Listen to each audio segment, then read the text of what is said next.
Good morning, everyone. We're going to dedicate today's learning in memory of Maryam Bas Chaim Aaron. Her neshama should have an aliyah. Her yahrzeit is today. And today we begin a new chapter in Tanya. We're on page 92 in the Chayenu. Chayenu's the Tanya just gives a little explanation. It's always good to follow along if you have the book and say the words out loud along with me. Okay, in today's lesson, it's easy for your success to get to your head, especially as a Baal Tshuva. Look what I accomplished. Look how much I've done. Look how much I've learned. Look how much I've grown. Look how well I daven. Nevertheless, Al Rebbe is going to share with us some very important lessons. Be humble before every person, even someone less than. You never know. Everyone has their weaknesses. Everyone has their strengths. So what you consider a sinner, be humble. Don't judge anyone just because they sin differently than you. This is achieved by judging everyone favorably and realizing that one shouldn't judge another negatively until you walk in their shoes. And it's impossible to walk in someone else's shoes. First of all, you might be a different size. Second of all, you don't know where that person's coming from. You don't know how they grew up. You don't know the way their parents treated them. You're a different age. You grew up in a different town. There's really no way to walk in someone else's shoes. So therefore, it's a good idea not to judge others. Maskim? Okay. In chapter 29, previously, the Alter Rebbe discussed various means of overcoming timtum halev, which means dullness of the heart, insensitivity. Right, Lar? In which the heart is dull and unresponsive when we think about the greatness of Hashem and all the miracles that we experience and all the goodness that Hashem gives us. All these methods are aimed at crushing one's spirit, whereby one crushes the cause of the timtum halev. Your spirit is the cause of the timtum halev, the arrogance of the sitra achara, which means the other side, which is the animal soul. Perik Lamed. Now, this chapter 30, the Alter Rebbe continues this discussion by outlining another method in dealing with this problem. He's going to tackle timtum halev, dullness of the heart. It's just this feeling of, I don't want to do it today, not interested, I can't, I don't want to. So he's going to try to tackle it from another angle. Let's see where he goes with this. One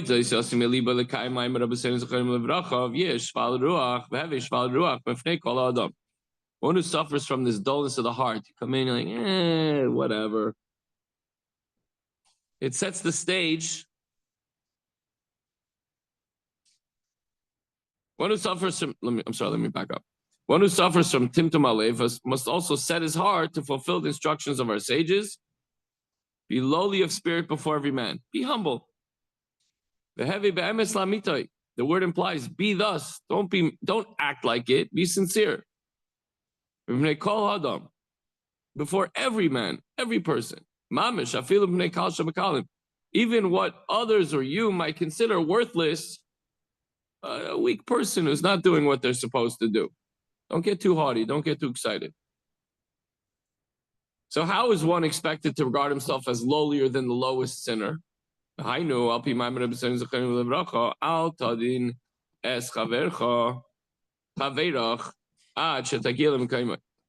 This could be accomplished by following the instructions of our sages. Do not judge not your fellow man until you have stood in their place.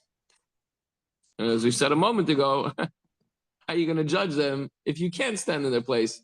Which means don't judge them. Look at your own plate, My mother used to say, stop looking at the other one's plate. Look in your own plate. Well, he didn't finish his supper. Stop looking at the other one's plate. For it is literally his place, quote unquote, meaning his physical environment that caused him to sin. Where he grew up, how he was treated as a kid, the way she was spoken to. We don't know what that person experienced, the negative effects of their surroundings and environment. Maybe he's required to go to the middle of Times Square every day in the marketplace.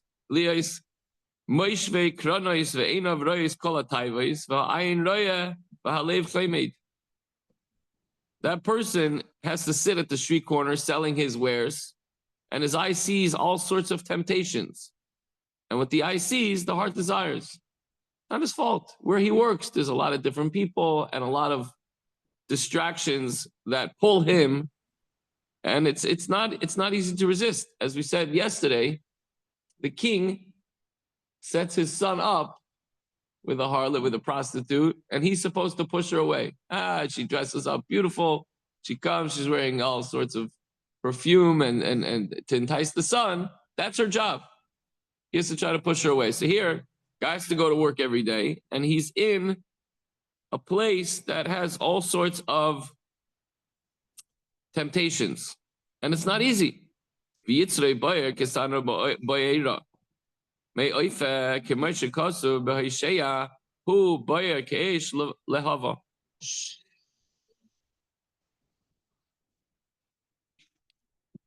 Additionally, it may be his spiritual place, quote unquote, which is the nature of his evil impulse that leads him to sin. Maybe it's not where he is, but how the Yetzer Hara is able to manipulate him and bring him to a dark place in his mind. His evil nature burns like a baker's fiery oven, which is heated with greater frequency and intensity than a domestic oven. As it says in Hosea, it burns like a fiery flame. You go to a pizza shop, the oven's burning all the time because just in case a customer comes in, you throw pizza in the oven, right, Steve? Versus like you want to throw something in the microwave, it's cold, you heat something up, you put it on. So he's talking about this place that the person finds himself in is like a fiery oven. The Yetzer Hara's got it burning all the time, and he keeps on trying to bring him closer and closer.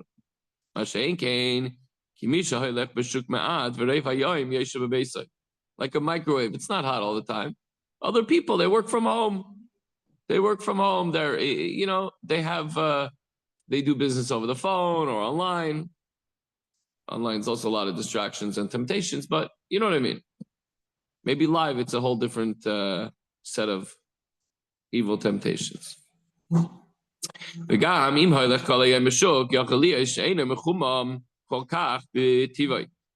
Also, his place, quote unquote, his heart may not lust after things that the other guy lusts after.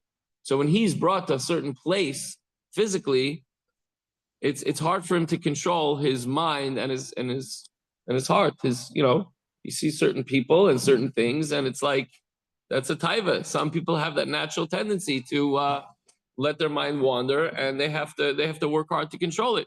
Other people can go, and it's not a big issue. I remember years ago, I went to Long Beach, New York, to the shliach to help him with an outdoor summer fair that he had, and I mean, the fair was set up on the beach, and you could just imagine. I mean, people were parking their cars and walking to the beach the way you walk to the beach. And I said to him, Elliot, I can't handle this. This is crazy. And he goes, well, I don't even notice it. Like, certain people come to my house. They're like, how do you deal with the fire trucks? It's so noisy. I go, what fire trucks? It's a joke, but we don't hear it. You get so used to it. So certain things that disturb other people in public and in private, some people walk by a food stand and they're like, I gotta have a hot dog. It's not kosher. Yeah, but I can't hold myself back. This smells and other people will be repulsed by it. That's treif. I can't eat that. So everyone has a different, Yetzer Hara to contend with, different taivas, and that's just the way we're designed. Everybody's different, like snowflakes. The evil impulse is not the same with everyone. So how can you judge someone if his Yetzer Hara has different tactics and he has different taivas, he has different desires? Everyone has a different passion, and others have, we all have our idiosyncrasies and all of our quirks, and we all have to deal with them in our own way. But if the misdeeds of the Kalsha B'Kalam are indeed attributable to his environment, so why does he deserve to be looked down upon? And to this, the Alter Rebbe replies, in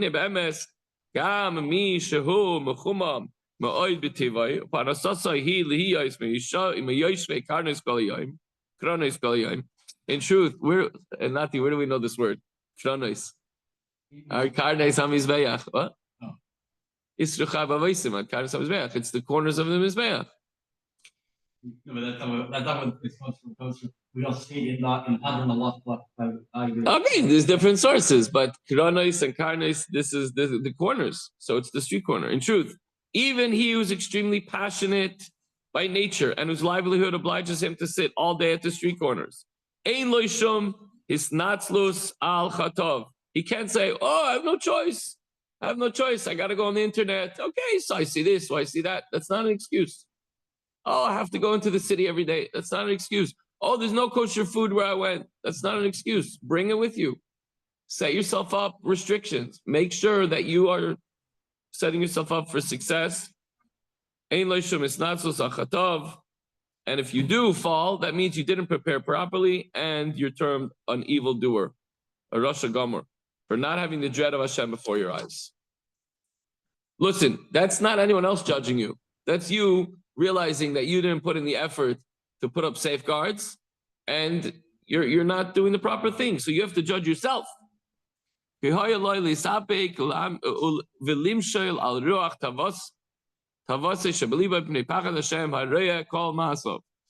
have controlled himself and restrained his feelings of desire because of Hashem, who sees all his actions. As we learned earlier, your brain has the ability to rule over your emotions, and you didn't do it. You didn't set yourself up for success. Truly,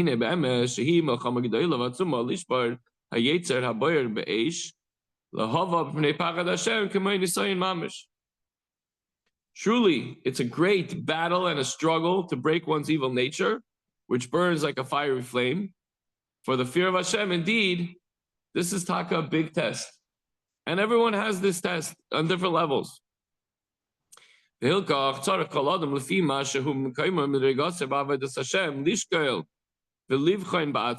person should weigh and examine his position according to the standards of his place, the physical place where he's going to go, and also the spiritual and mental and emotional space in his head of where he's going to go and where his service is and how to prepare himself for battle.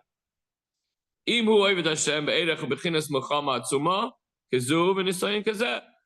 has to realize and decide whether he serves Hashem in a situation requiring a comparable struggle in a manner such as the fierce battle and test as a Kal Shabakalim faces. Am I going to go about it low level or am I going to go about it high level? Am I going to arm up? Am I going to go into battle with all my proper weaponry and the right attitude? Or am I just going to look for excuses? So Al-Tabi continues. So obviously first there's surmeira in the conventional sense. Get away from the bad. And then there's Vasei Toiv Kegain Bavedas Atfila Bakavana Lishpeich Nafshe Lifnei Hashem B'chol Koichem Amish. When you're davening, put your full mind into the davening and pray with devotion. And that way he's also battling with his evil inclination and he's setting up his daily battle with the Yetzer Hara. He's setting it up for success because he's starting off on the right foot. Ad Mitzvah Nefesh. And while he's davening, he's wringing out his soul, exhausting all of his intellectual and emotional powers in his devotion.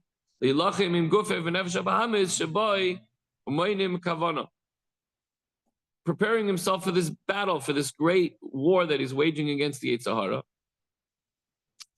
So he must wage a great and intense war against his body, the animal soul, the nefesh habahamis within it, the animal soul within it, which impedes his devotion and crushing and grinding them like dust every single day. He has to push down his sitra achra, the nefesh habahamis, the Yetzer Hara, morning and evening, before the davening, and also during davening.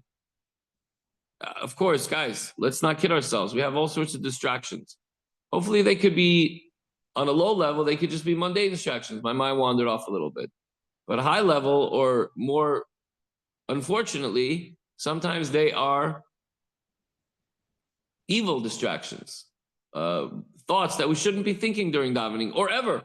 And that's the Yetzer Hara. He thinks, okay, middle Shmoneh Esrei, boom. Why did my brain imagine that? Imagery. So we have to be very careful, and that's where this fight starts. And that's why we daven first thing in the morning and before we go to sleep at night with the Ma'ariv and the Shema Yisrael. And even during the day, we take a moment to daven mincha. Obviously, we daven mincha together here, but some places, while they're working till 6 o'clock at night, they have to stop to daven mincha with a minyan if they could. But that's the time that we strengthen ourselves.